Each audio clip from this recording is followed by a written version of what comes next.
I'll give it to you without the hoopla, Danny boy. The simple facts of life. I'm sitting in a crossfire with the cops on one side and Miley Freeman on the other, and the both of them gunning for me.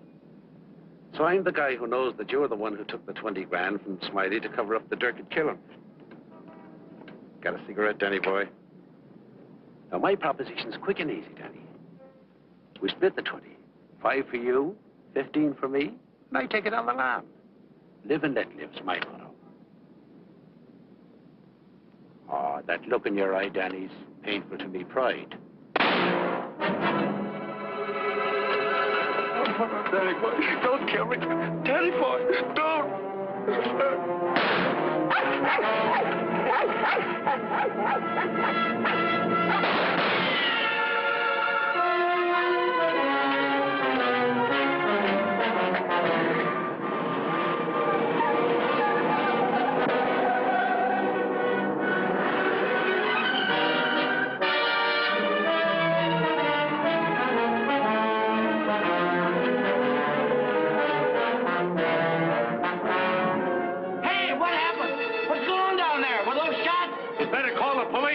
There's been a murder.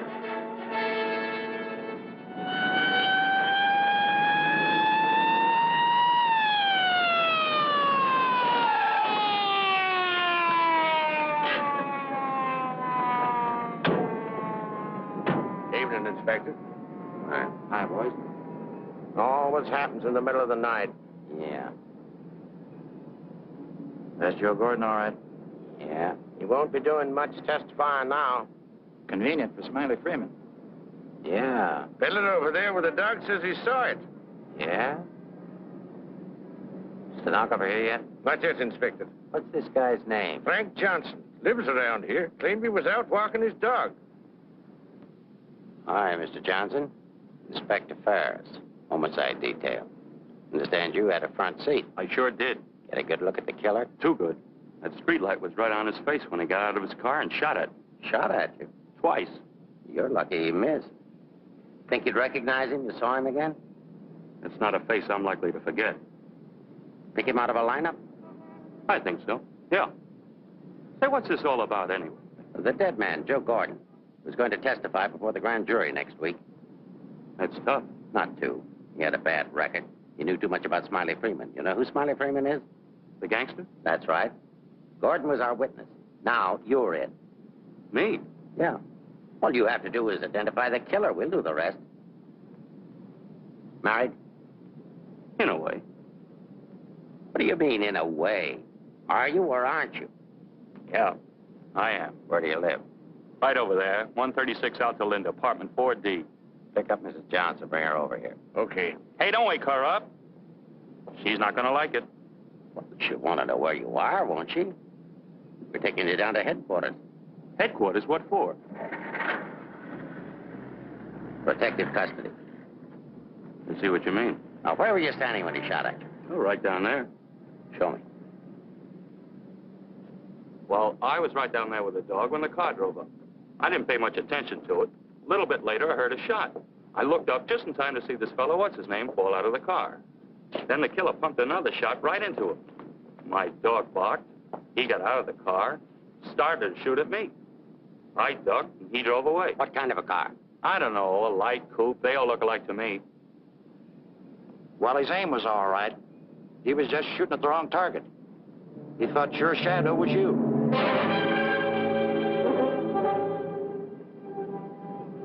Will you go call Sheridan? Maybe he won't miss next time. There won't be any next time. Yeah, but suppose you don't get a conviction, then what? Do I have to spend the rest of my life with police protection? Or wind up on a sidewalk like him? What are you worried about? He missed, didn't he?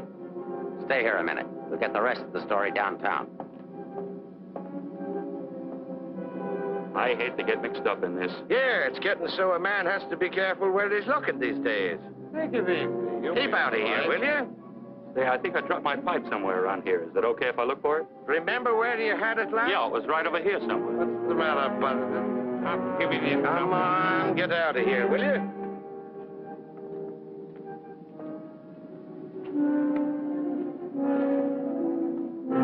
Pick up Smiley Freeman and everybody connected with him. Put him in a lineup, see if Johnson can identify anybody. I want everybody. No excuses, no lawyers. I want everybody. Will do. See if you can pick up anything on that car. Somebody may have seen it.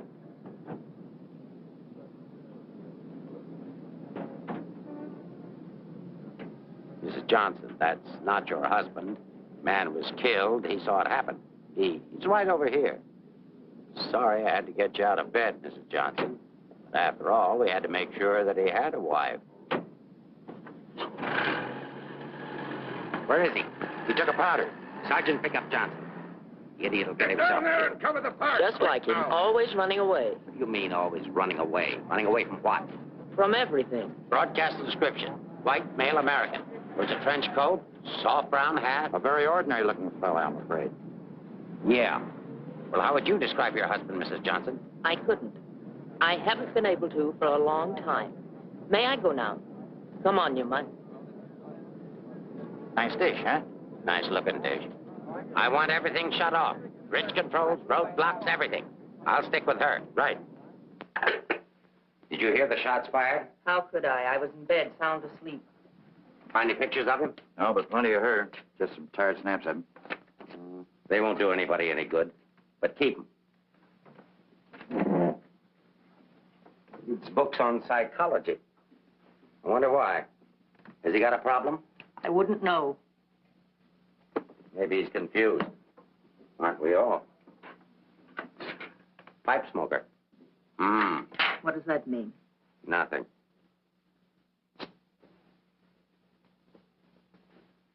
Oh, he's got 2 suits, one of which he's wearing. Well, what does he care what he looks like?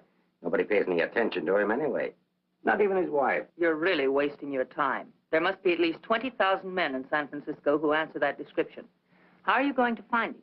There'd have to be something different about him. Different anyway from other people. There is something different about him. There's something different about everybody. And we're going to dig till we find out what it is. Now, you see our problem, Mrs. Johnson. Why won't you help us? I'm helping. What do you want me to do? I want you to answer a few questions. Go ahead, Now, ask. where does he generally go when he's not at home? I haven't the faintest idea. Has he any relatives in this area? No. Who are his friends? I don't know his friends. The dog is our only mutual friend. Do you always go to sleep when he walks the dog? No, sometimes he goes to sleep and I walk the dog. Say, Inspector, here are a couple of more. Oh, I'm terribly sorry. There's been a mistake. Release these men at once. Keep digging. Okay. Every man between the ages of 35 and 40 who is out tonight is wearing a trench coat and a snap brim felt. All of them 5'11", weighing 170, and all of them scared to answer questions. The domestic situation in this town must be terrible. Yeah. Kitchen? Well, it's got a stove in it.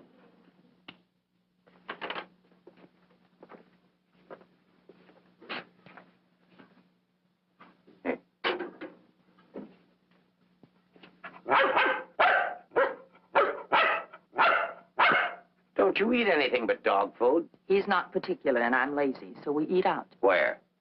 Well, let's see. The corner drugstore, the lobster grill at the wharf when we're in that neighborhood, and when we get real fancy, Manlow's Oriental Roof Garden. Those usually. We're creatures of habit, I'm afraid. Check the Oriental Roof Garden. They'll still be open. Yes, sir. 2 o'clock in the morning. How am I going to explain this at home? What's going on here? I'm sorry. There's been a mistake. He's sorry. What am I going to tell my wife? Come on. What did you and your husband quarrel about tonight, Mrs. Johnson? We don't have to have a reason anymore. Don't you have a decent picture of your husband? No, he doesn't like to have his picture taken.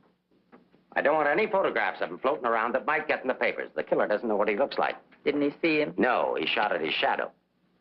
Shot.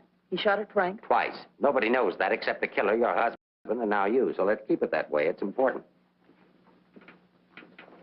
He's really in danger then. Worried? I thought you were beyond worrying about him. I didn't say that. If he doesn't give himself up, you're really going to have something to worry about. We've got to protect you. Like you did the other witness? Joe Gordon would be alive right now if he hadn't had his lawyer spring him. Hey, Mark. Here's something. Prescription for Frank Johnson. Husband ill? No, he just likes to take medicine. What are these for? I don't know. He just likes to take vitamin pills, cold shots, anything. What's up here? Studio. My husband's an artist. Oh, I thought you said he worked at Hart and Winston. He does. He's in charge of displays down there. Oh, window trimmer, huh? Rembrandt, get down. You know you're not allowed up there. Rembrandt? It's the nearest we could ever get to owning one. Frank's little joke. He found the mutt sitting on the street corner one night waiting for someone to adopt him. They recognized each other right away.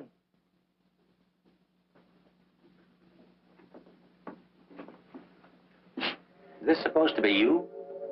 Yes. It was a lovely autumn day. The wind was blowing through my hair. It was all very charming, but that was 4 years ago. That was Frank's Cyprus period. He had 4 important periods in his painting career. Say, how did you two ever happen to get together in the first place? I met him at a friend's house in Carmel. He wanted to paint, and I was all for it. I had $5,000, and he had $2,000 in talent, so we got married. After Carmel, he became restless, so we went to Taos, New Mexico, where he painted Indians. That's an Indian. Yeah. Then he got tired of Indians, so we went to Bucks County, Pennsylvania, where he painted old Dutch barns with hex signs on them. Say, did he ever do a self-portrait? He didn't like himself that much. Oh. You do these in Pennsylvania?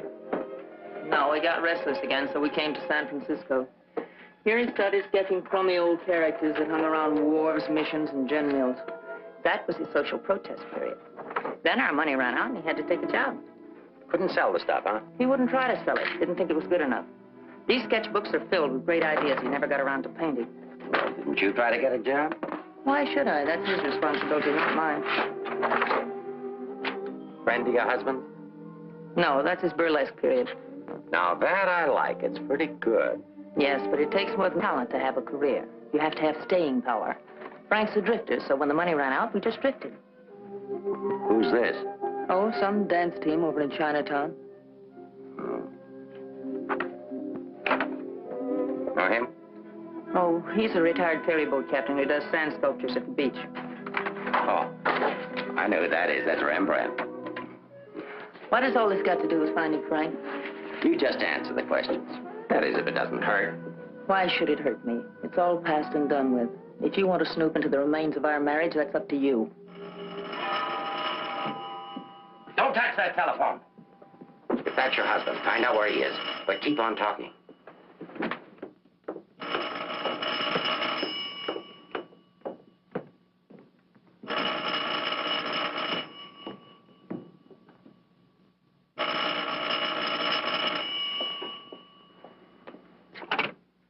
Hello? Oh, hello, Frank. Place that call. Eleanor, there's something I want you to get. I'm sorry to interrupt, but if I were you, I'd hang up. The police are tracing your call. Hello. Hello. Hey, hang up. Seems to me I heard music. Wasn't that music? You didn't do your husband a favor, Mrs. Johnson. It's bad enough to be alone in a big city with no place to go. But as soon as the newspapers hit the streets and the killer finds out he didn't get your husband, there'll be guys looking for him with guns. If I had a husband I wanted to get rid of, I'd do exactly what you did. If he wants to run away, that's his business. And your business, too, Mrs. Johnson. I'll be seeing you. No wonder the world's full of bachelors. A little more needling's all she needs. Give her plenty of rope, but keep her tailed. She wants to get rid of him. Women are curious. Even that dame will go after him. Come on, be a good fellow and let us up. Who's handling the case? Inspector Ferris. Oh, he's a friend of mine. Is that right, Inspector? Sure, we know him well. Hi, Ferris, what's the dope? No story. How about that Johnson gal? Is she good looking? What about the witness? What witness? Oh, cut it out, cut it out. It's already gone to press. You get a look at the murderer? No. What's his wife like? Any filth? Lay off the tabloid sex stuff like it. I'll give it to all of you in the morning. Hiya, Homer. No favorites.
you the police? Smile when you say that. I'm a reporter. Oh, newspaper man. Well, you don't have to say it like that. Let go of me. Go away. Are you just going to leave me dangling here? Well, you just said I to let don't you- care what I said. Help me get out of here. Pleasure, Mrs. J. You are Mrs. Johnson, aren't you? No, I'm the maid taking my night out. Oh, what magic I possessed. A moment ago, total strangers. Now you're in my arms. So it's love at first sight. Now show me how you got up here without the police seeing you. Do I get the story? After I get out of here. Follow me, then.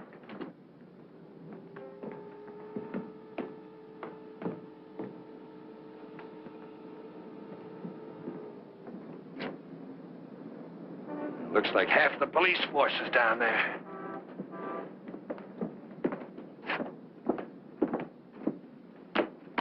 Must I? Just look straight ahead like you did when you got married. Incidentally, my name's Leggett. Leggett of the Graphic. We've got a dandy little sheet, all full of goo and gore and everything. Hey! Bye.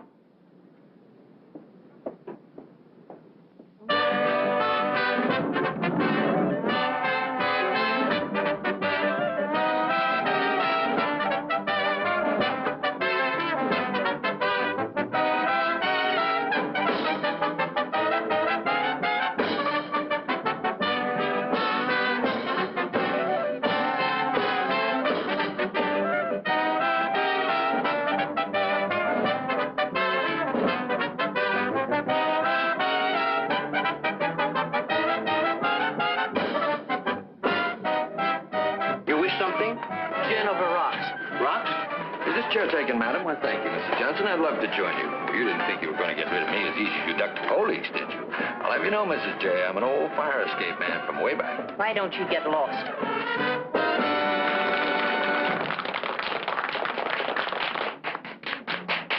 Now then, how about the story? You'll get the story from my husband when he's safe and sound in jail. Oh, but he won't be safe and sound. Have you forgotten a fellow by the name of Joe Gordon? Do you wish something? Yeah, let me have a bourbon old-fashioned. Why did you come here tonight, Mrs. Johnson? Or shouldn't I ask? Because I like it here. You didn't by any chance come here to meet, say, your husband, did you? Or is that a far-fetched supposition? Supposition? I better stop using those four-syllable words. I won't be working for the Graphic anymore. Where's your husband, Mrs. Johnson? I don't know. Did he see the killer? I don't know. Should we dance? Why don't you drop dead? 帶呢個餐紙俾呢個女人，你坐喺個角落頭處啊！好咧。 Why don't you be nice to me, Mrs. Johnson? Who knows? I might even be able to help you. I'm not a bad guy when you get to know me. A little obnoxious, perhaps, but pleasant. Now then, answer yes or no. Your husband saw the killer and took it on the lam, right? Right. And you're meeting him here? I haven't the slightest idea. I came here on a hunch. When he phoned tonight, I heard music that could only have come from this joint. Something to eat? No, thanks. No food. Well, go ahead. Try something. No, really, nothing. Oh, I've got a deal for you. You find your husband with my help. Give me an exclusive for 24 hours, and I'll get my paper to pay you for it. Trying to buy me so soon? First, I'm going to try and buy you. And if I can't, I'm going to try to win you. Isn't that the reverse of the usual procedure? I'm a perverse fellow. On second thought, Mrs. J, I find you very attractive. I may try and win you right off. No, thanks. I'd rather be bought. Very mercenary. All to the good, though. I like mercenary women. 佢睇都唔睇呢？俾我啦。 Money? Sure. How much? Oh, I don't know, grand maybe. Is it worth that much? Will be by the time I get through building it up. Frank will need it if he wants to get away. I'll bring it with me. Just tell me where and when. And you won't print anything until I give the word. Scout's honor. It's the deal. Shall we drink to it? To the speedy conclusion of all our troubles. Yours, your husband's, and mine. You've got trouble if you don't look it. None that I can't solve now that we're partners. Hiya, Mrs. Johnson. Hi, Sammy. Sit down. Meet Mr. Leggett of the Graphic. Oh, a newspaper man. Sammy? You should have caught the show. Susie and I are breaking in a new act. Chunga no Quito. It's terrific. That's spelled C-H-U-N-G. Anybody can spell a Quito. Of course, we're only breaking in the show here, but a little plug would help. Well, I'll see what I can do. Thanks. Next time you come catch the midnight show, the place is really jumping then. I'll be seeing you. Bye, Sammy. Night. Well, I think I'll go home. Frank won't show tonight. How do you know? I just know, that's all. What are you going to tell your husband when you see him? To give himself up. Maybe I'll give up, too.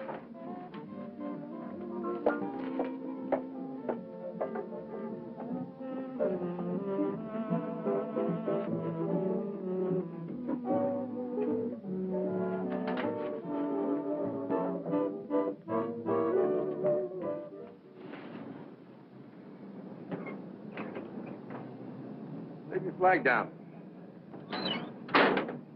You want to go in over the roof? No, I'll go in the front door and give them something to think about. No, in that case, I'll disappear. Let's not give them too much to think about. Well, if I need you, I'll get in touch with you. Oh, you won't have to get in touch with me, Mr. Johnson. Just look around. I'll be there. Good night, Mr. Leggett.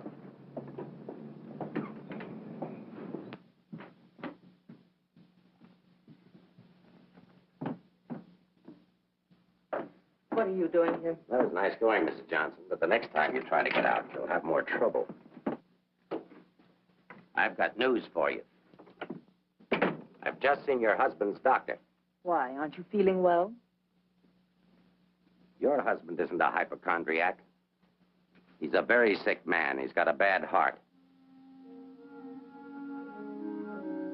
I don't believe it. Ask Dr. Holler.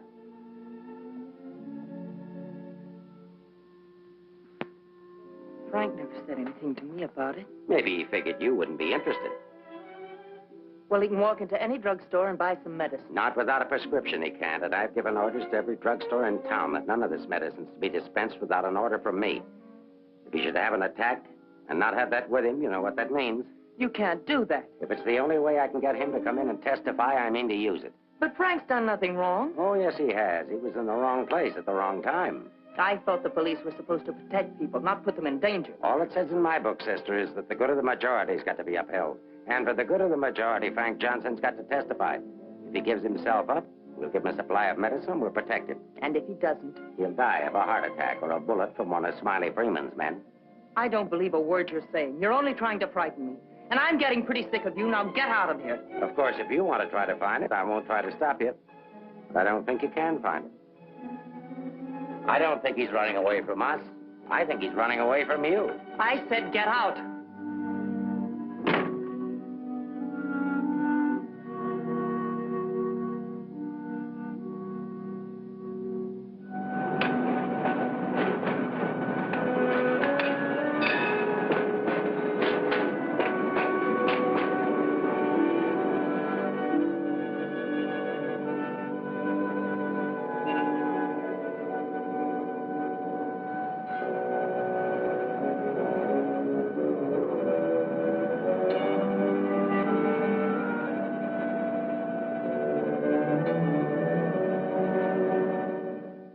I am violating my instructions from the police by giving you this additional supply, but rest assured it gives me no feeling of guilt. Thank you, Doctor. After the excitement of last night, your husband undoubtedly used the ampoules he carried with him. So you see, my action is not prompted by kindness so much as reluctance to gamble with a man's life. Is his heart really that bad, Doctor? Frank's condition isn't any worse than thousands of men that strain their hearts running in track meets. The misguided believed that they were building up their bodies. If it were only his heart, we could control it. What do you mean? Well, for the past year, your husband has had hypertension. That complicates matters. Hypertension? What causes that? I'm not sure. My guess is overwork, unhappiness, anxiety. But you know more about it than I do. Why should I? But naturally, you must know about his troubles. I'm only his doctor. You are his wife. Oh, yes. I'm that bitter, selfish, vicious wife. The cause of his unhappiness, the cause of his failure. Is that what he told you? Is that what he tells everyone? Frank didn't discuss his private life with me, nor do I care to hear it from you. I shall explain to you his condition, and that's all. He has a cardiac condition. Let's call it X.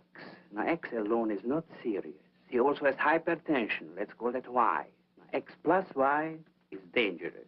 I'm Y, I suppose. I'm not a psychiatrist, Mrs. Johnson. I deal only with facts. X plus Y equals steady deterioration. X minus Y is an improvement. Now, what you and your husband do about it, that's your personal concern. My only personal concern right now is to get these ampoules to him. If you see him, tell him he should give himself up. It's imperative to take the strain off himself. I'll give him the facts. He can draw his own conclusions.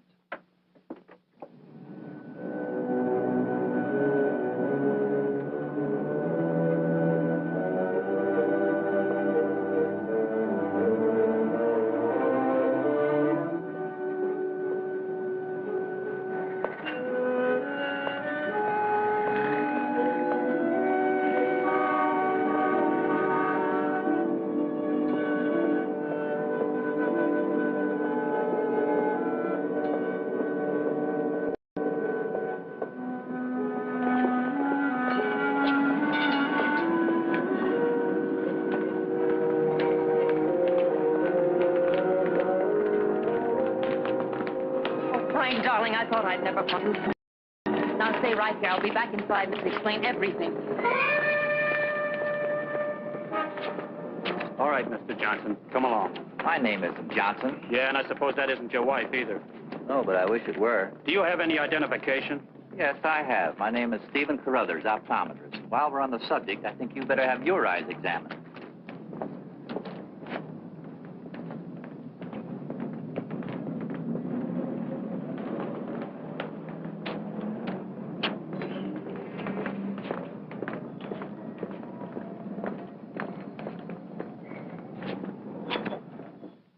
So Frank is a fugitive from the law. Well, that's just like him. He's so adventurous. Adventurous, Frank? Oh, yes, indeed. Sit down, Mrs. Johnson. I guess you've never visited our workshop before. What makes you think he's adventurous? Oh, but he is. All the places he's gone and all the things he's done. You know, my life has been pretty uneventful. Straight from high school to this job. From my rooming house to the streetcar and then down here to work. In the evening, back to my rooming house again. But since he's been here, it's different. He makes my life kind of exciting. I never get tired listening to the stories he tells about his trip down to Mexico. When he was wandering around with all those bullfighters. And when he shipped off to Tahiti in that old freighter and then jumped ship. Oh, I'm sorry. I suppose you've heard these stories many times, Mrs. Johnson. I never heard them. He never told me. He didn't? Well, maybe he didn't want his wife to know. Oh, I'm sorry if I talked out of turn. Of course you haven't. Shouldn't the mail be here? Why, yes, it should. Why? Frank sent me a letter in care of you. Oh, he did? I don't know what Mr. Anderson's going to say. When he finds out Frank isn't coming in today, you know, he's got a terrible disposition. He doesn't exercise enough. Of course, I don't either, but then... Well, I'm going to protect Frank. He saved my job once. You know, Mr. Anderson was going to fire me. But Frank said, if Mr. Mabus goes, you can pay me off, too. Oh, they had a terrible argument. They even took it upstairs to Mr. Winston. Well, we're still here. Frank was too valuable. Look, Mr. Mavis, don't tell anyone about that letter that's coming. Oh, no. You can trust me. Not even the police. The police? Are they coming here? They're very apt to. But just don't mention the letter or anything about my being here at all, huh? Well, I don't know how good I am at deceiving people, but if it's for Frank, I'll try. Hey, Mavis, you better get the lead out and get upstairs. Anderson's blowing his top. Okay, I'll be right up. Is the mail in yet? How should I know? Nice people. Sometimes I think it'd be better for Frank if he got himself fired. Well, he doesn't belong around here. Look at all the time he puts in these mannequins. Say, I just noticed something. This looks like you. Very flattering. Is that the way he sees me? Well, it may be a little severe, but it shows he was thinking about you anyway. Yes, and what he was thinking. Mail? You've only got 2 today, Mr. Mavis. Wasn't Frank here? No, he's late. Was there a letter for him? No, I just had a new song I wanted him to hear. Frank's the only one who listens to me sing. Oh, brother, have I got a crush on that man. Mm-hmm. No letter. Oh, but there's got to be one. Well, maybe it'll be here on the afternoon mail at 3 o'clock. If one comes, hold it for me. And let's just keep it our secret, shall we?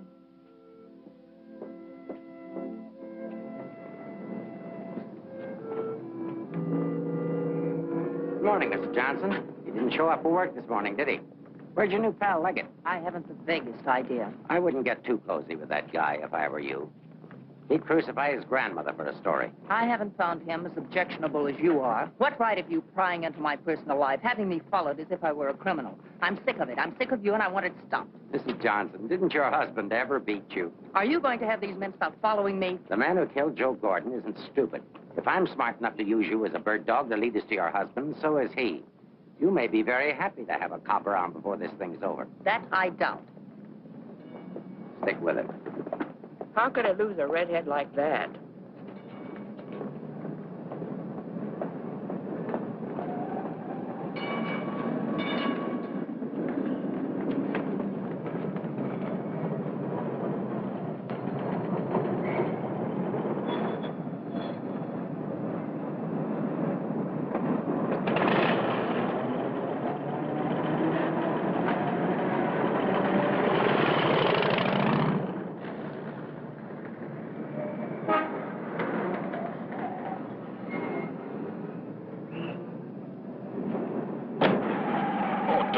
grumpy this morning. All I'm trying to do is help you.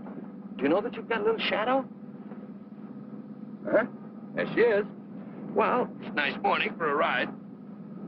Oh, by the way, here's your letter. Well, I'll be surprised. Don't be. $10 and an underpaid store clerk will get you anything. But don't you worry about it. I'll put it on my expense account. How did you know about it? The menu. You shouldn't have left it. It was very careless of you. I have acquisitive eyes. Do you always open other people's mail? Mm-hmm. Every chance I get. Say, did you get a load of the female impersonator they've got following you? No. Well, let's duck her and get down to business. Hey, Mac, turn left on the next street and then right up the alley. Okay.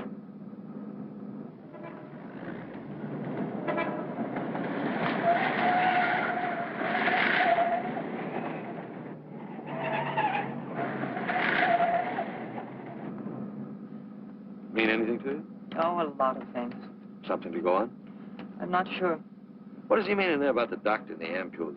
It's medicine he needs. He has a bad heart. How bad? Bad enough. I just found out. He's got to have these pills, and he can't get them anywhere. The police have seen to that. Yeah, squeeze play. That Ferris is smart. Will he die? I don't know. I spoke to his doctor. It isn't serious, only under certain conditions. Oh. Yeah, explain. The police will probably read this note, so I can't tell you where I'll be. But if you think back, you'll know where to find me. What am I, a mind reader? Well, it gives you a clue in this next line. I'll be out in the open under the sun in a place like the one where I first lost you. There is no first in things like these. This is kind of obscure. Does he always talk to you like this? No, it's our first murder. You know, Mrs. J., your husband's a pretty clever guy at that. No, you don't think so, but he is. He's testing you. He's asking you to admit that your marriage is a failure and that it's your fault. He's saying that he understands you, but that you don't understand him. Now, listen, Mr. Leggett of the Graphic. I've had just about enough of the all-wise male. In the past 10 hours, I've met 3 men. 3 men who all put together haven't known Frank for 1 fraction of the length of time I have. Yet they all know him better than I do. Well, along the way, I found out a few things myself. I found out how Frank Johnson really feels about me. That at the first chance, his first excuse, he took off, ran. That he didn't even think enough of me to confide in me that he was ill. Then at the store, in the faces of those mannequins, I saw what he really sees in me. All right, it's okay if that's the way he feels about it, but if he wants his ampules, he'll have to come out of hiding and get them. What did you have for breakfast? Cigarette and coffee? Cigarette. I thought so. Take us over to Lancey's on Powell. Lancey's? Okay. This place has the best waffles in town. Butter in every little square. View's always better on a full tummy. How about another one? Oh, no, thanks. Now that I've got you softened up, Mrs. J., there's something that I have to tell you. You have to find your husband. No, not for the money, I promise. You are my story, but for yourself. He's challenged you. You've got to accept it or admit he's right. I really would like to find him, if only I could decipher the riddle in this letter. Together we can do it. That letter's like drawing a graph. One line is to trace his movements from last night. The other leads back into the past. But you have to remember, where they cross, that's where your husband is. You need a manicure. So I do. You know, this is the first time in my life I ever insisted on helping a woman find her husband. That I believe. By the way, what do people call you besides Leggett of the Graphic? Oh, people that like me call me Danny Boy.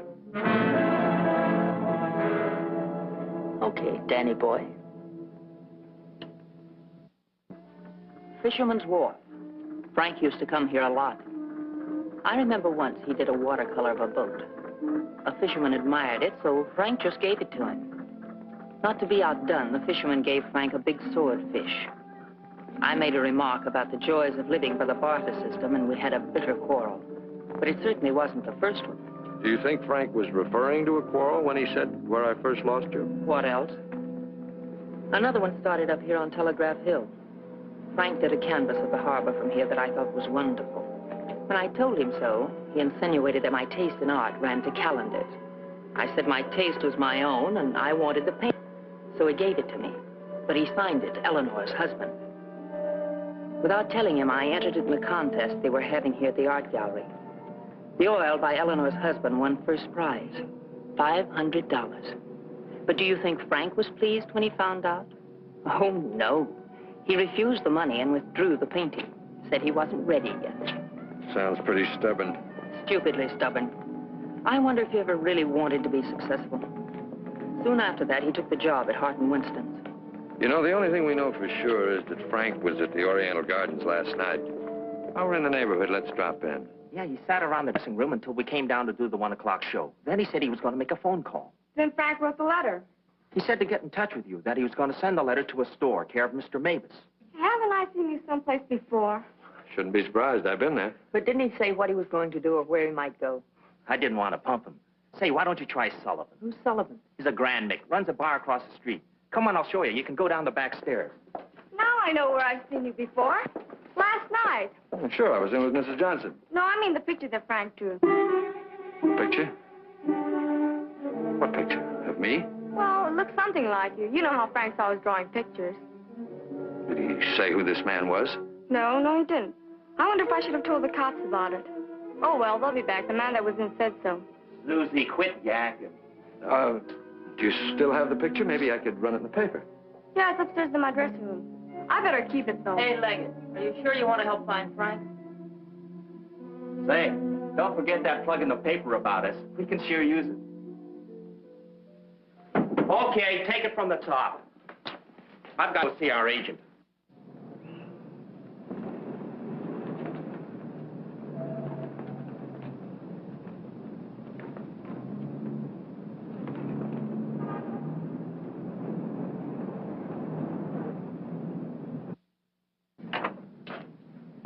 Heard about this place for years.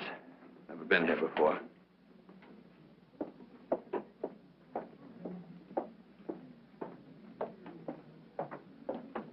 What do you have, folks? You hungry? Specialty today, corned beef and cabbage, or egg for you. No food. Gin over rocks for the lady and old-fashioned for me.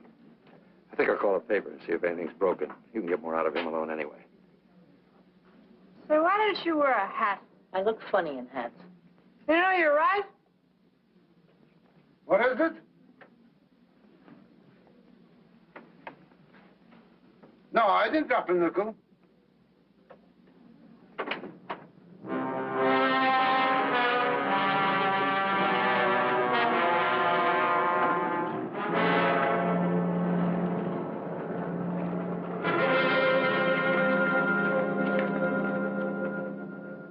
Yes, Mrs. Johnson. Frank was in here last night, just before closing time. Did he say where he was going? No, he didn't. Just borrowed $10 is all. Maybe I should tell you. There was a couple of fellas in here this morning asking about Frank. Fellas that you couldn't very well say, mind your own business to. Is he in some sort of trouble, Mrs. Johnson? Some. He didn't come home last night. They're all alike. I've been looking for mine for 3 years.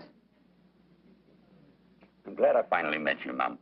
I often wondered what kind of a woman Frank was married to. Not that I imagined he was too easy to live with, being so quiet and moody and strange at times. For instance, now look at this picture. Look at the date he put on it. Frank painted this for me about 6 months ago. It was on St. Patrick's Day. But look at the date on it. March 17, 1947. Well, I suppose it's an artist's privilege. March 17th, that's Frank's birthday. 1947. We spent the day on the beach at Cypress Point. Then we suddenly decided we had to see the sunset from the top of the mark. So we drove to San Francisco. We had a car then. We had champagne cocktails and watched the sunset over the Golden Gate. After all, it was Frank's birthday and St. Patrick's. We had a beautiful dinner at Andre's and Café Diablo at Amigos. Then we drove back to Carmel in the softest moonlight I've ever known. Ah, there's nothing like being young and in love. And daft. To boot. What? Daft, to boot. Well, I guess people are entitled to do crazy things on their birthday. This year we didn't. I went to a movie. Frank came down here and painted that picture. Now I know what Frank meant when he said someone should have been in that picture with him.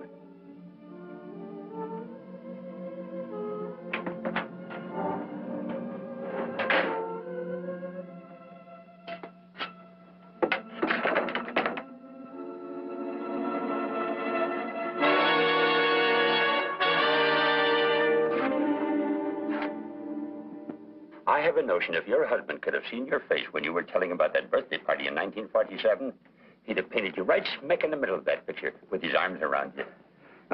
Sorry, Ursula. Oh, Mr. Leggett of the graphic, Mr. Sullivan. He's helping me look for Frank. Hi. Freshen up a little, will you? I'll hold the garbage. You? So I'm fine. Get something? Something I hadn't counted on. What? Frank still loves me. It's a big help. I think so. If it'll help any, Frank asked me how early the Army and Navy stores open, the one that's down on the Embarcadero. No, he's getting smart. He's changed his clothes. What do you say we cover it? Oh, I'm sorry I was so rude a moment ago, but it's always discouraging to hear a wife say that her husband loves her. What do you write? Comic strips? Never more serious in my life. What's the damages? Oh, it's on the house. I hope you find him, Mrs. Johnson. Thanks. No use looking, honey. Once they're gone, they're gone.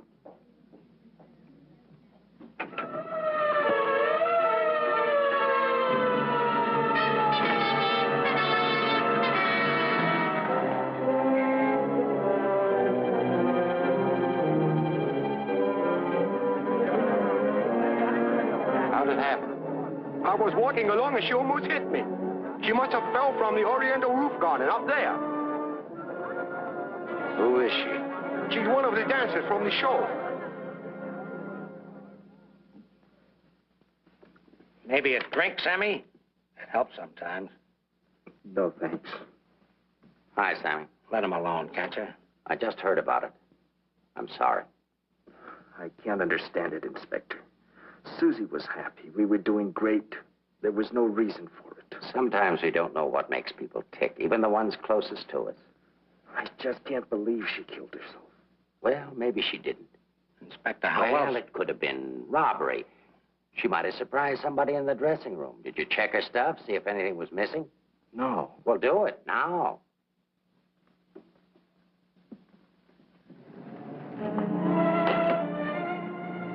We've been through almost all of these places, and we still haven't found a lead on Frank.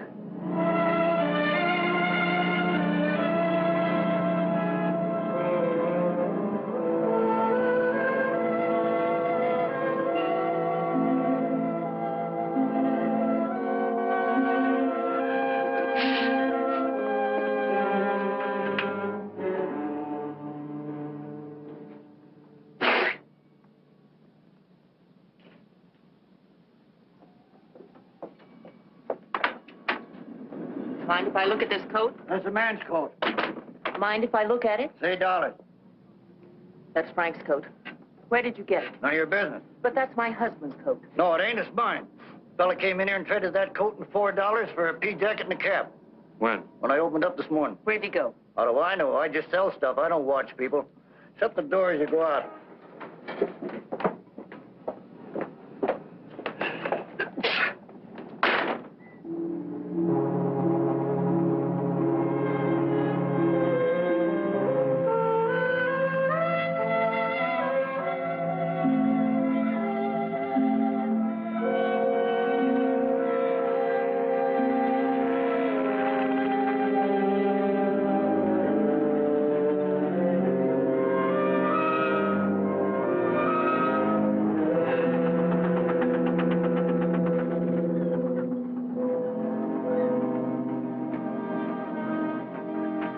Look.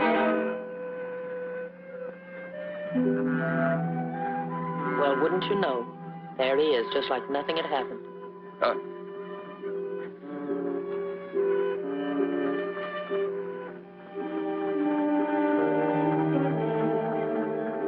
Frank.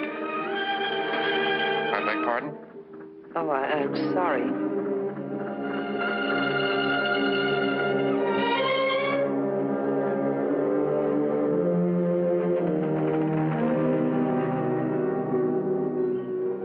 I never knew there were so many land-going sailors in the world. All of them wearing pea jackets and seamen's caps.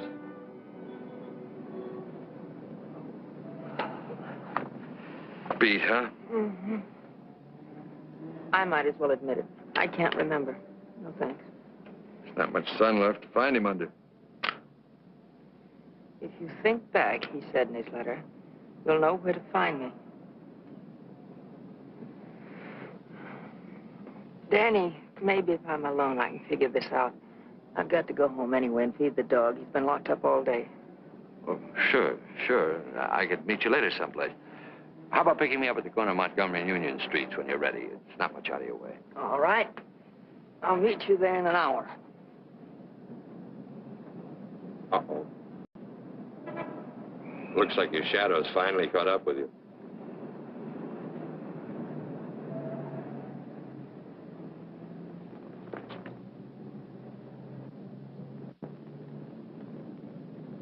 Are you tired as I am? I beg your pardon. Come on, there's no need in spending 2 cab fares. We might as well go together. But, well... Oh, come on, at least you'll have someone to talk to.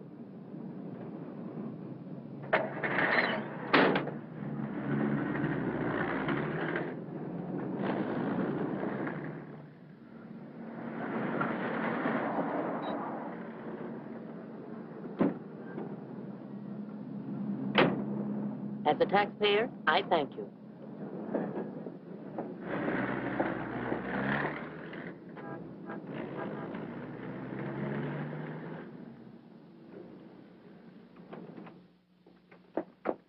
Hello, Rembrandt. I'll be with you in a minute. Hi. What, you again? Who let you in? Landlord, do you mind? Oh, no. Make yourself at home. I love having cops move in on me. Where's the letter? Don't pretend you don't know what I'm talking about. I mean the letter your pal picked up at Hart and Winston's this morning. I want it. He's all knows all, except where Frank is and who the killer is. Why don't you go back to jail or wherever it is you live and leave me alone? Oh, no. The merry-go-round's over. This case is going cold on me, and you're the only live thing in it. So from now on, I'm sticking with you. That's just peachy. Oh, I'm bushed. You ought to be. You covered a lot of territory today. My men are bushed, too. You should be more considerate. Can you make anything out of this letter? It's pretty cryptic. Not yet, but I'm working on it. It sounds like a guy in love. You think so? Yeah. I'll be out in the open, under the sun, in a place like the one where I first lost you. That kind of lays it right in your lap. Doesn't it mean anything to you? I wish it did. I'm glad you're not bringing me my medicine. Oh, don't worry. I'll find it. And I'll be right there with you when you do. Where you go, I go. Would you insist upon going with me if I walked the dog? I walked him. Anyway, there's a man out front, one in back and one on the roof. Fine. I'm staying right here, then. So am I. We'll just wait till your husband comes to you, or you can't stand the strain any longer, and go to him. Look, Mr. Ferris, maybe you were right in some of the things you said. Today I discovered a lot about Frank I never knew before. In one day, what you couldn't find out in 4 years? I guess I was the one that was mixed up. A lot of it's my fault anyway. I haven't been much of a wife. Well, that's quite an admission from you, Mrs. Johnson. Please, you've got to give me a chance to see Frank alone and give him his medicine. Then if he wants to come in and testify, that's up to him. But it's got to be his choice. I won't try to influence him one way or the other. Whatever he does is all right with me. But you've got to let me see him alone first.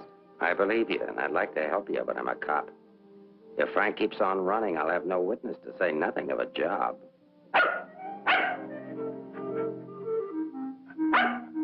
He's hungry.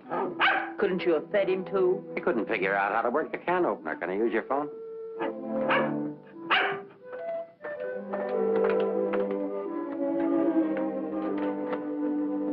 Hello, Ferris. Anything come in? Keep it going till we get results. I think we're getting warm. Shaw there? Put him on.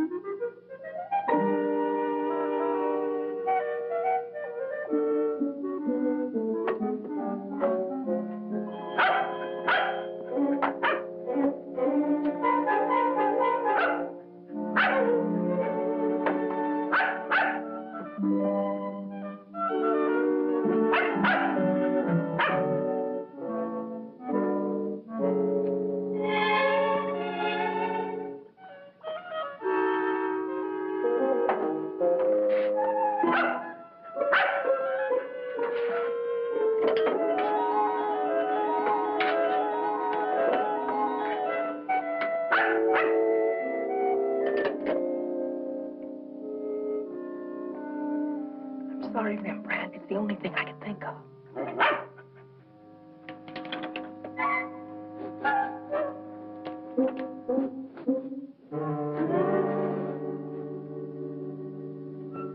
Mr. Ferris? I'm worried about Rembrandt. He was so hungry, and now he won't touch his food. That's funny. When his nose is so hot, maybe I'd better take him to the vet. I'll take him. I like dogs. Oh, thank you. Get your shoes. His temperature is normal. In fact, he seems to be in perfect health. But I'm worried about him, Doctor. He won't eat. Maybe he isn't hungry.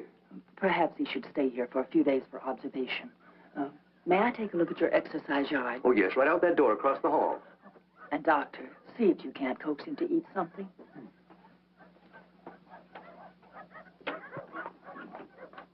Doctor, I wish you'd look at Emmeline. I'm not the doctor. I'm here for treatment myself. I beg your pardon? Oh, your wife thinks you ought to leave the dog for That observation. woman's not my wife.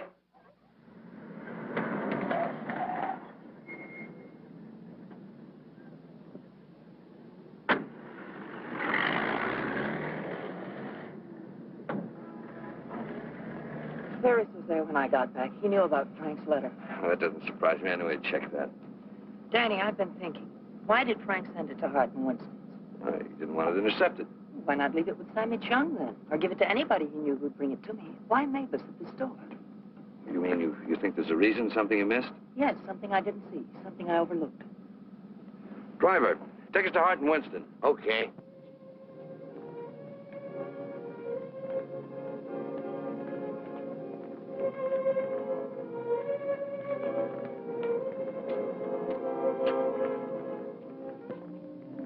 Weary, bitter, cynical.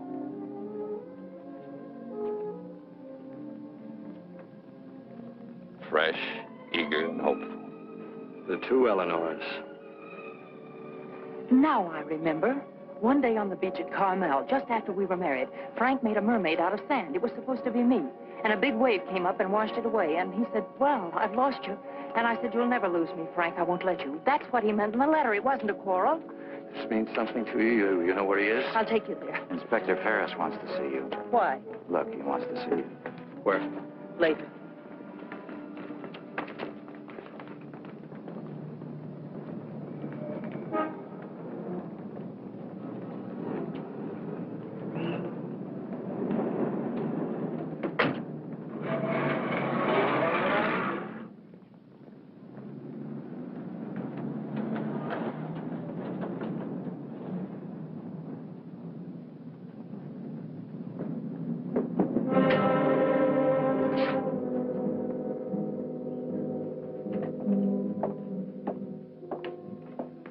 I'm sorry to have to ask you to do this, Mrs. Johnson. This man was found in an alley behind a gin mill on the Embarcadero. He'd been brutally beaten to death. He wasn't wearing a trench coat, but he was wearing a seaman's cap and jacket. From what I remember of your husband, it could be him. I'm not sure. So I'll have to ask you to make positive identification.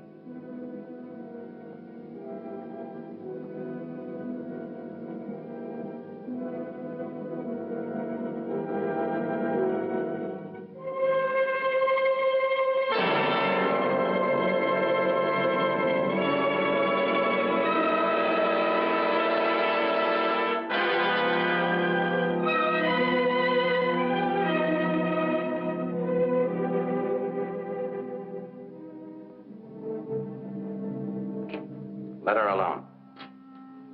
There goes the Freeman case. 2 witnesses, 2 dead men. That's the way it goes sometimes.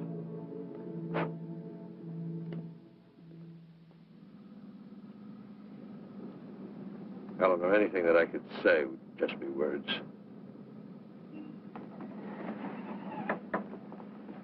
Danny, that wasn't Frank.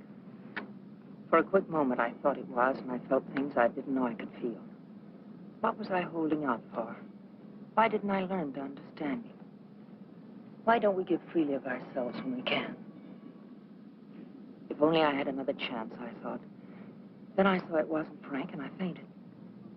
Congratulations on your performance. But it wasn't an act. I really did faint. Where is he? At the amusement park at the beach.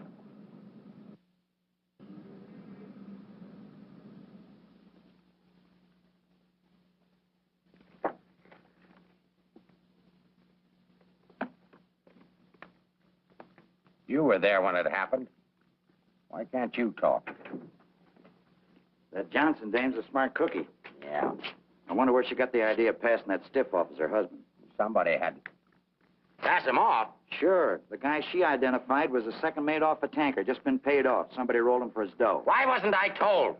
The fingerprint report just came. Kick me for a knucklehead. Get down to the taxi stand, check and find out where they took her.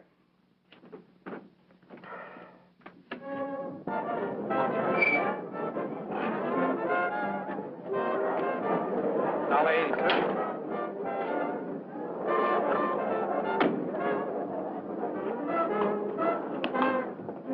Hey, Mac, watch my cab. Will you want to get a hamburger? Okay, bud.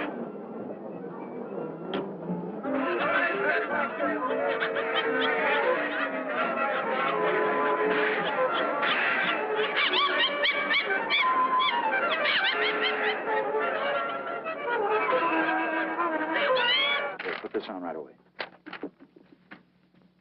All units in the Bay Area, be on the lookout for one yellow cab, number 323. License number in the 7 column, 49 Frank 762. Left Hall of Justice, approximately 6:30 p.m. this date.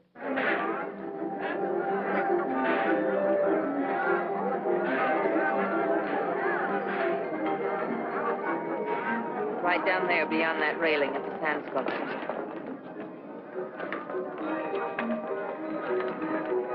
He's been waiting for me all day, thinking I wouldn't remember. I almost didn't. I know. What is it?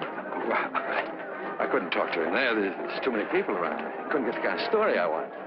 I know where I can meet him, but nobody about it.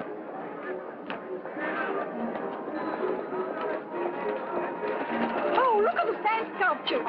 Oh, I had an uncle that used to make statues, only he made them out of ice. Small donation for the artist will be appreciated. Here you are. Thank you.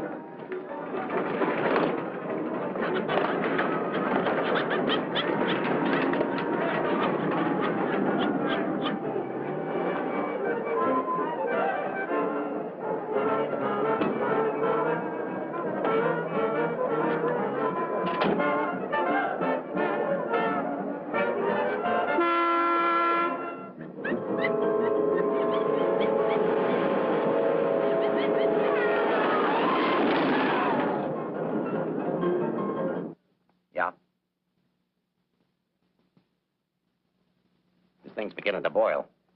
We'll be right down. We're going to the beach. Come on, Rembrandt.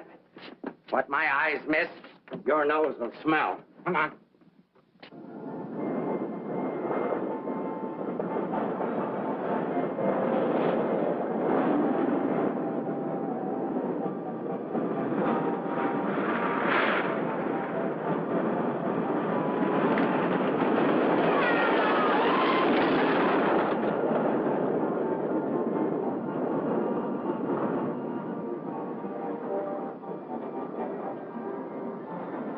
I don't like this place.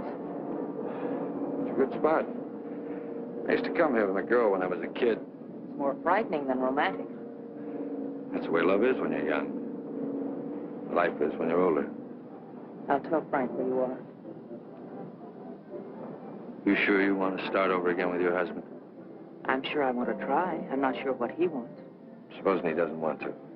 Then I'll let him go. He'll never know how I feel about him. You think people can turn back, and you're going to try. I know better. You're too cynical. It's your profession. It's too late now to change my profession. Okay. Go ahead, send him here. I'll bring him. No. What's the matter with you? Don't you still want the story? I guess I gotta have the story, but my way. You send him back. I want to see him alone first. If you want the money, I talk to him alone. All right, if that's the way you want it, I'll send him.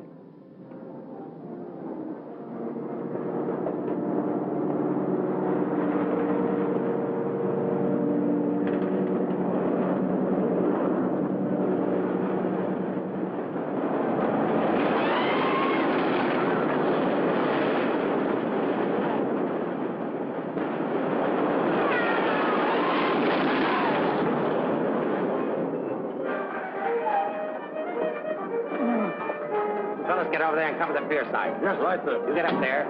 Make like a gate. If Johnson tries to come through, arrest him. What charge? For failing to curb his dog in a public park. I'm coming in from the other end of the pier.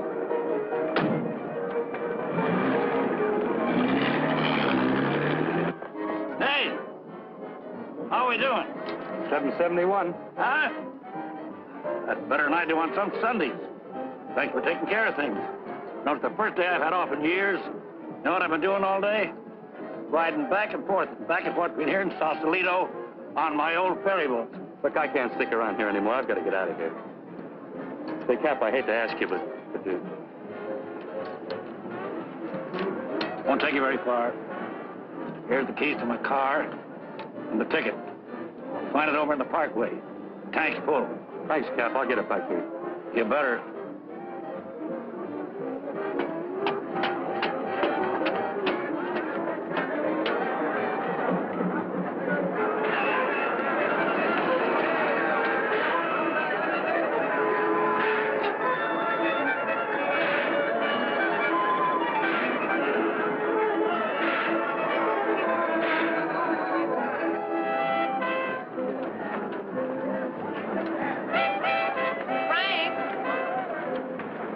Pardon, lady? Where's Frank? What happened to him? Who? Frank Johnson. Never heard of him.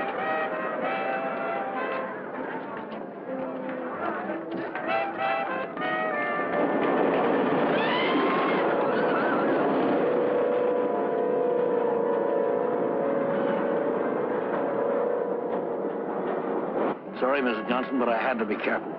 Frank waited all day and said he couldn't wait any longer. So I loaned him my car about 5 minutes ago. Where'd you go? Over at the parking lot at the other end of the Midway. Thank you.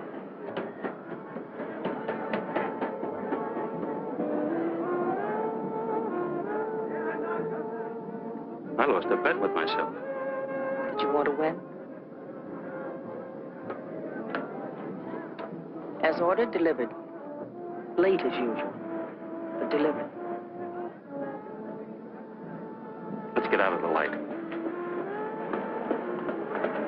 Keep an eye out for us, will you, Cap?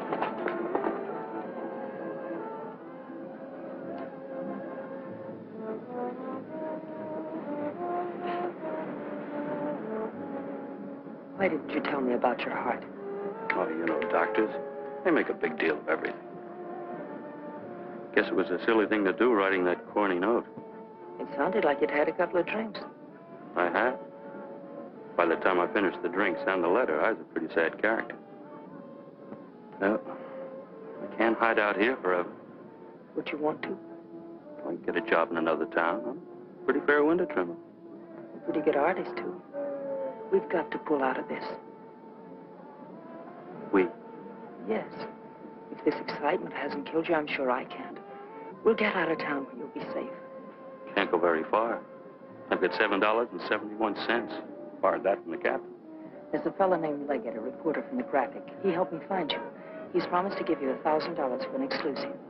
A lot of money for the little I can tell. Well, his paper must think it's worth it, so why look a gift horse in the mouth? But where is he?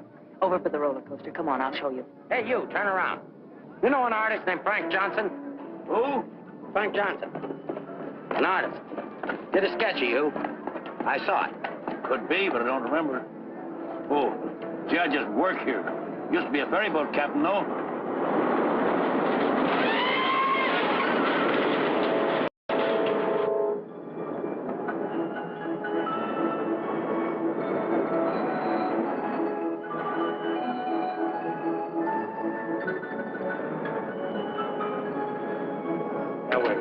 Over there under the roller coaster. Go all the way at the end of the walk and duck in under the scaffolding. Okay. Here's a ticket and keys for the captain's car. It's parked down at that end of the Midway. Yes, I know. Well, I'll meet you there. No, I'd better bring it here. You've got to stay out of sight. I can't let anything happen to you now.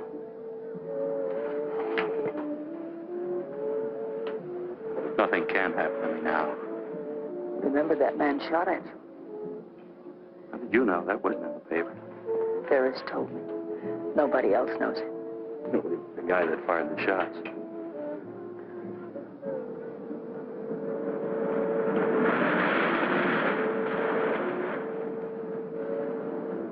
You'd better go now. I'll be back as soon as I can.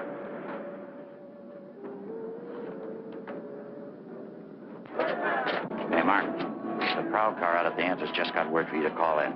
Johnson hasn't passed me yet.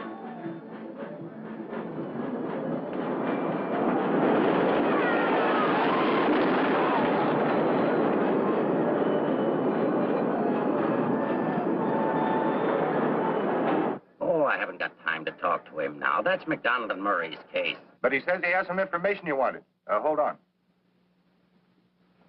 Hello, Inspector. Remember you asked me to check all of Susie's things to see if anything was missing. Sammy, I'm busy. I'll see you tomorrow. I just wanted to tell you that nothing was missing, except that sketch that Frank drew on the back of a menu. Sketch of who? I don't know. But Susie said it looked like that newspaper man that was in the club this afternoon with Mrs. Johnson. That good notice he was going to give us won't do Susie any good now.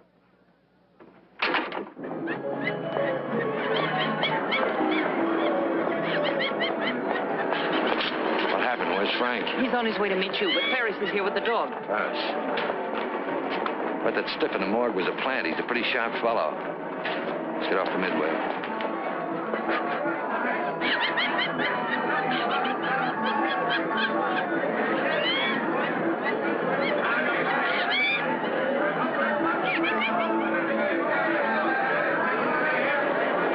Come on, now, never look forced in here. But these things make me sick. Stay in your seats, folks. The second ride is half fare. I'll never ride this thing again. Right up there, lady.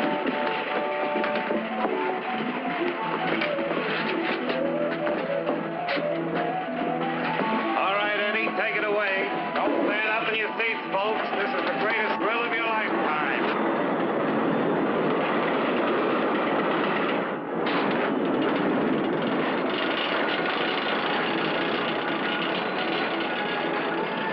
The ride only takes a couple of minutes. Besides, when we get to the top, we can see if Frank's there. Oh, he must be there by now.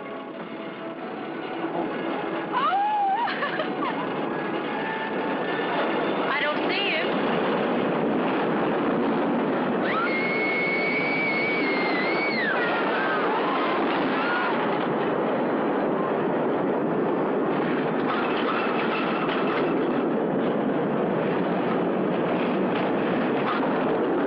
Where is he? I don't know.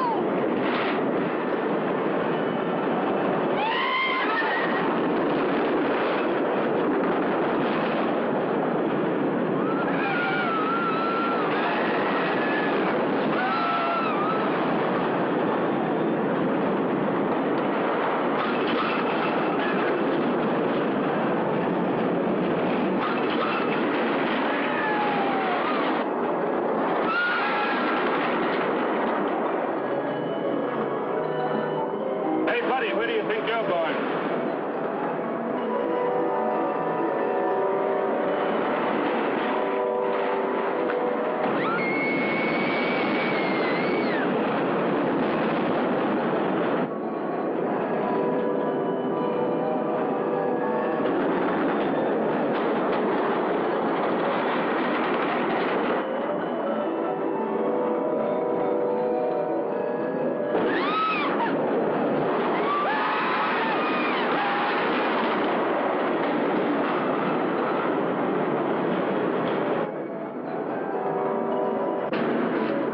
Second ride is only half fare. Take it You stay on for another ride. I'll go see what's happened to Frank. I want to go with you. No, with Ferris outside together would be too conspicuous. But, Danny... Ferris traced you here. If he found you, someone else could follow you, too. Second ride, half fare. Radio go again. Okay, Eddie, take it away. Don't forget, someone shot at him last night. They tried to kill him once, they'll do it again. Again, someone shot at him last night. They tried to kill him once, they'll do it again. Nobody knows that except your husband, the killer, and now you. Nobody knows that except your husband, the killer, and now you.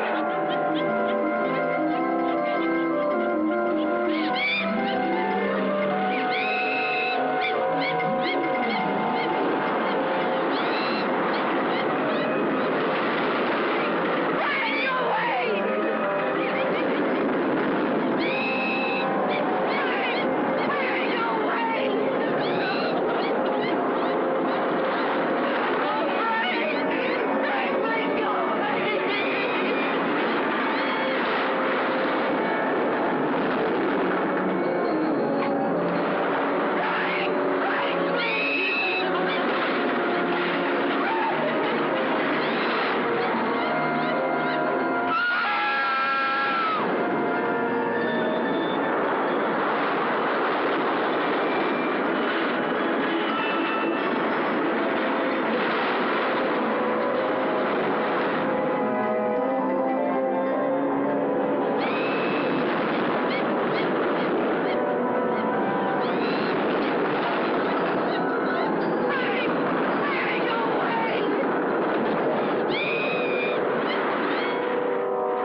Frank Johnson.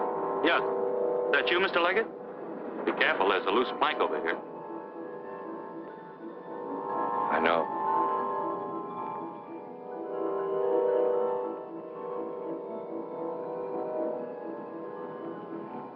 Why don't you get it over with?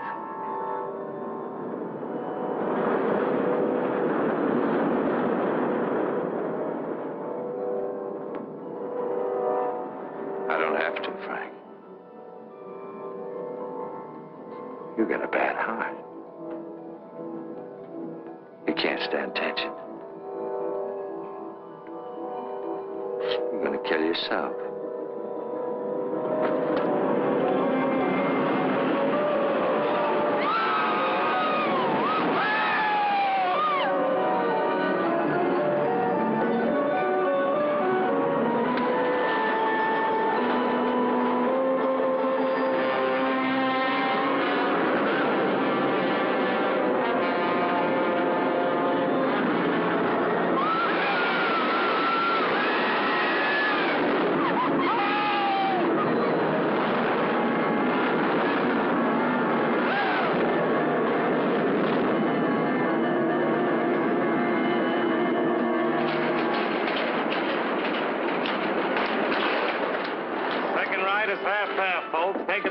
Second ride. It's only half fare.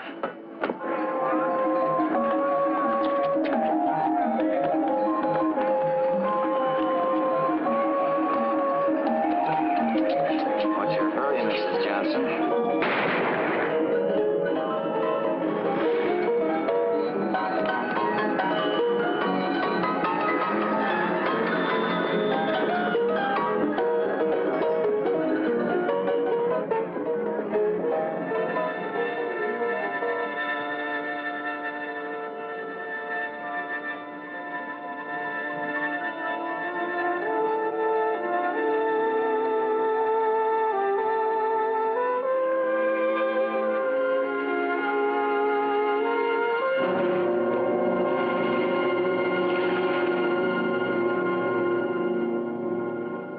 I had to do it, Mrs. Johnson. Let's leg it down there. Your husband's safe. Where's Frank? Out there on the midway.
What great force made a lovely girl choose self-imprisonment? Estella, you must leave this house.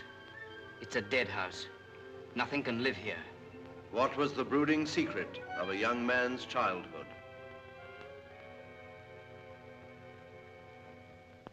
The brilliant team of film craftsmen that brought this happy breed, blithe spirit, and brief encounter to the screen have gone to Charles Dickens for their latest story.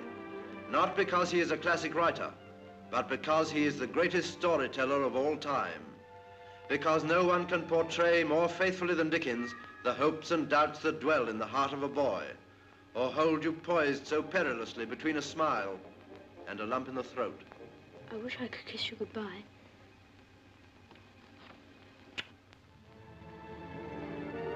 Who could paint more vigorously than Dickens in the broad colors of melodrama?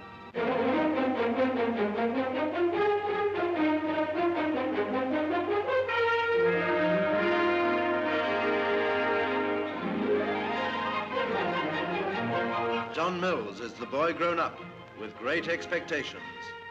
Lovely Valerie Hobson is Estella, grown up from the spoilt little girl who allowed Pip to kiss her.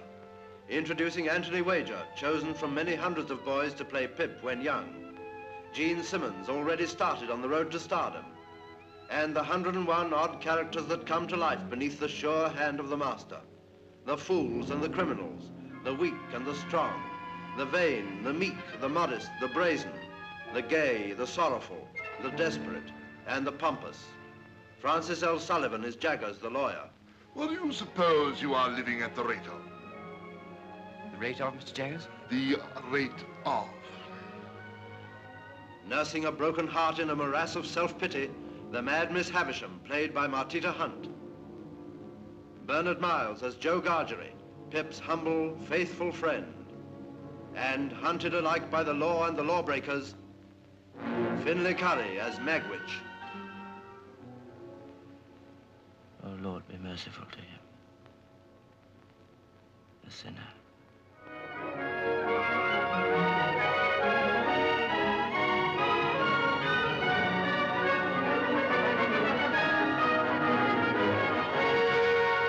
I have come back, Miss Havisham.